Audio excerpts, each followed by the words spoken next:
6 থেকে 59 মাস বয়সী সব শিশুকে দেওয়া হবে হামের টিকা।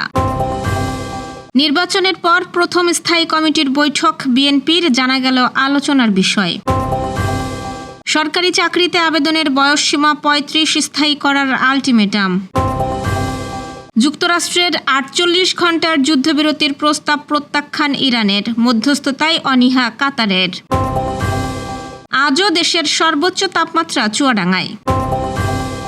সাফজয়ী যুবাদের জন্য প্রস্তুত ছাদখোলা বাস, হাতিরঝিলে সংবর্ধনা। দর্শক, শুনছিলেন সন্ধ্যার খবরের প্রধান প্রধান শিরোনাম, এবার বিস্তারিত। তার আগে আমাদের ইউটিউব চ্যানেল সাবস্ক্রাইব করুন এবং সব খবর পেতে ফেসবুক পেজ ফলো করে রাখার পাশাপাশি ওয়েবসাইট ভিজিট করুন। 6 থেকে 59 মাস বয়সী সব শিশুকে হামের টিকা দেওয়া হবে বলে জানিয়েছেন স্বাস্থ্য ও পরিবার কল্যাণ মন্ত্রী সরদার সাখাওয়াত হোসেন। তবে এই মুহূর্তে হামে আক্রান্ত শিশুদের টিকা দেওয়া হবে না। আজ মন্ত্রণালয়ের সম্মেলন কক্ষে এক প্রেস ব্রিফিংয়ে এ তথ্য জানান তিনি। মন্ত্রী বলেন, কোনো শিশু যদি আগে হামের টিকা নিয়ে থাকে তাদেরও এই টিকা দেওয়া হবে। আর যারা এই মুহূর্তে অসুস্থ, হাম কিংবা জ্বর, যারা হাসপাতালে ভর্তি রয়েছে, তাদের ভিটামিন এ খাওয়ানো হবে। স্বাস্থ্যমন্ত্রী বলেন, যেখানে হামের প্রকোপ বেশি এরকম 30টি উপজেলায় আগামীকাল রোববার টিকাদান কর্মসূচি শুরু হচ্ছে। এই 30 উপজেলায় টিকা দিয়েই কার্যক্রম শেষ হবে না। টার্গেট হলো এই মুহূর্তে 6 থেকে 59 মাস বয়সী দেশে যত শিশু রয়েছে প্রত্যেককেই টিকা নিশ্চিত করা। কারণ হিসাব অনুযায়ী এই বিশেষ টিকাদান কর্মসূচির আওতায় যেসব শিশু যুক্ত হচ্ছে তাদের 2020 সালের ডিসেম্বরে হওয়া দেশব্যাপী ক্যাম্পেইনের পরে জন্ম হয়েছে। তার মানে এদের অনেকেই টিকা পায়নি। আর নিয়মিত টিকাদান কার্যক্রম থেকে যদি কোনো শিশু টিকা নিয়েও থাকে, তারা যদি আবারও মিজেলসের টিকা গ্রহণ করে তাতে কোনো সমস্যা হবে না বলে বিভিন্ন সংস্থা ও বিশেষজ্ঞরা নিশ্চিত করেছেন। রোববার থেকে যে 30 উপজেলায় টিকাদান কর্মসূচি চলবে সেগুলো হলো রাজশাহীর গোদাগাড়ী, ঢাকার নবাবগঞ্জ, মুন্সিগঞ্জের লোহজং সদর ও শ্রীনগর, ঝালকাঠির নলসিটি, ময়মনসিংহের ত্রিশাল সদর ও ফুলপুর, চাঁদপুরের হাইমচর ও সদর, বরিশালের মেহেন্দিগঞ্জ ও বাকেরগঞ্জ, পাবনার ঈশ্বরদী সদর, আটঘরিয়া ও বেড়া, নওগাঁর পোরশা, গাজীপুর সদর, নেত্রকোনার আটপাড়া, শরীয়তপুরের জাজিরা, বরগুনা সদর, মাদারীপুর সদর, কক্সবাজারের মহেশখালী ও রামু, চাঁপাইনবাবগঞ্জের সদর, শিবগঞ্জ, ভোলাহাট, নাটোর এবং যশোর সদর। ত্রয়োদশ জাতীয় সংসদ নির্বাচনের পর এই প্রথম দলের সর্বোচ্চ নীতি নির্ধারণী ফোরাম স্থায়ী কমিটির বৈঠক ডেকেছে বিএনপি।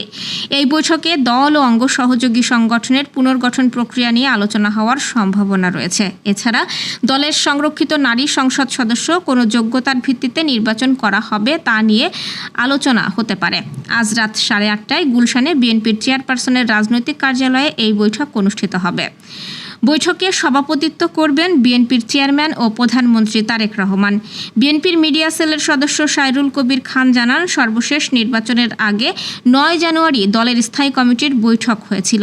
এরপর আগামীকাল শনিবার রাত 8:30টায় বৈঠক ডাকা হয়েছে। তবে বৈঠকের এজেন্ডার বিষয়ে তিনি কিছু না জানালেও দলীয় সূত্রের তথ্য জানাচ্ছে, এই মুহূর্তে সবচেয়ে গুরুত্বপূর্ণ বিষয় হচ্ছে জাতীয় সংসদের সংরক্ষিত নারী আসনের দলীয় সংসদ সদস্য নির্বাচন। কয়েকশো নারী নেত্রী সংরক্ষিত সংসদ সদস্য পদের জন্য তাদের জীবন বৃত্তান্ত জমা দিয়েছেন।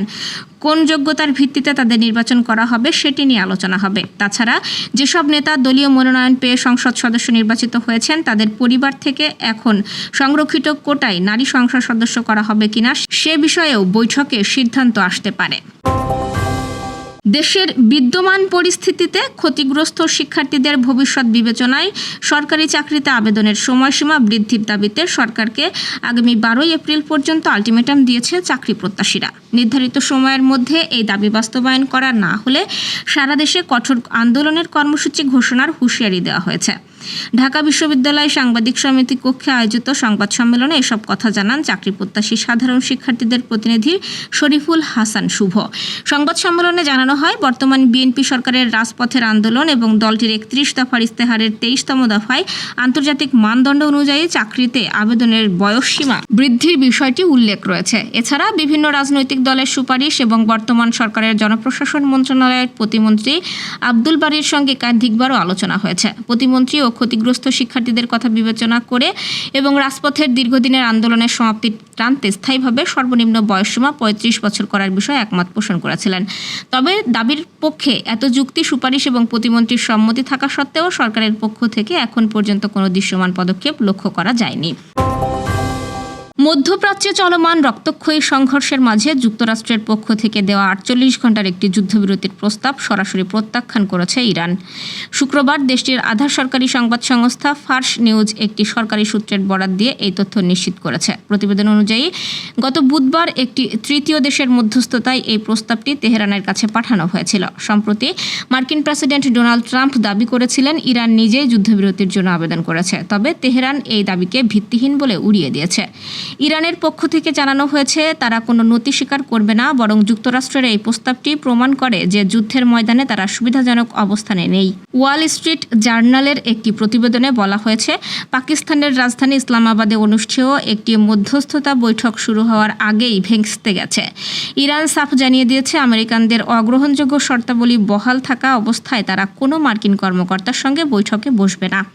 তেহরানের প্রধান দাবিগুলোর মধ্যে রয়েছে মধ্যপ্রাচ্যের সমস্ত সামরিক ঘাঁটি থেকে মার্কিন সৈন্য প্রত্যাহার, ১ মাসের যুদ্ধে ধ্বংস হওয়া স্কুল, হাসপাতাল এবং অন্যান্য গুরুত্বপূর্ণ অবকাঠামোর জন্য উপযুক্ত ক্ষতিপূরণ প্রদান। তুরস্ক, মিশর এবং কাতার দীর্ঘ সময় ধরে মধ্যস্থতার চেষ্টা চালিয়ে এলেও বর্তমান পরিস্থিতিতে নতুন জটিলতা তৈরি হয়েছে।